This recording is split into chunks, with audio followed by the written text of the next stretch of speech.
Chapter 4. I went back to the house at 10 o'clock that evening. I had a few more questions to ask Selena. This time, another security guard opened the gate. Selena met me at the front door again.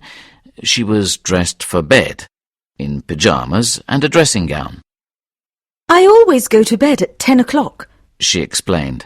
I have to control all my father's business interests, and I go to bed early and get up early. That's not much of a life for a girl of your age, I said. Anyway, Miss, or do you prefer Ms. Willing? Miss is fine, but call me Selena, she interrupted with a smile. Fine, Selena, I said. Call me Richard, I added, with what I think is my most attractive and seductive smile. First, then, I have one or two questions I want to ask you. Of course. Please come in. I followed her into the living room and we sat down. Well, firstly, do you ever see your brothers these days? Do you have a good relationship with them? I asked. No, is the answer to both questions, I'm afraid. We've never had a good relationship, even when we were children. They were always against me. They used to call me Daddy's little girl because I loved my father and I wanted to help him, especially after my mother died. They left here after the problem of the inheritance was over. You know all about that, I suppose. I nodded. That was about a year ago, she continued. And I've only seen them once since, by chance. I was walking past a cafe near Knightsbridge and I saw them through the window. They were talking to 2 or 3 other men, foreign men, I think, dark-haired and fairly dark skins, from some part of Asia, perhaps. I see, I said.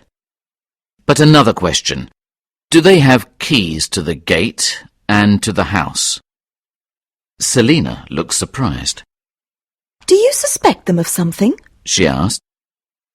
Let's say I'm trying to eliminate possibilities. Well, yes, I suppose they still have keys to the house, but not to the gate. No one has a key to the gate except the security men. There are 5 of them and they work shifts. 2 work nights and the others during the day. At least one of them is on duty 24 hours a day. And another question. Does anyone else live in the house? No, not even the servants. There were some old stables which we converted into apartments some years ago, close to the house, on one side. All the servants live there. So, I said, after 11 or 12 at night, there's no one in the house except you. That's right, she answered.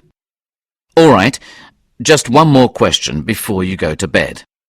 There isn't a basement or cellar below this house, is there? No, nothing. Somewhere there are some old plans of the house. I've seen them, and there's nothing but the 3 floors. Right, I said. No more questions for today. Oh, except, where do I sleep?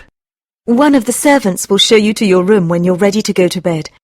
If you want something to eat or drink, you just have to ring this little bell. Thank you, but I don't want anything. I'll go to bed soon too. I've brought a book to read in bed, I added. I took out of my pocket the book I was reading at the moment, a paperback copy of Henry Esmond, a well-known 19th century English novel by William Thackeray. You like good books, Richard, said Selena. So do I, when I have time to read. I've read that one, and everything else by Thackeray, I think. It's very good. I was beginning to like Selena. Young, very good-looking, and with good taste in literature.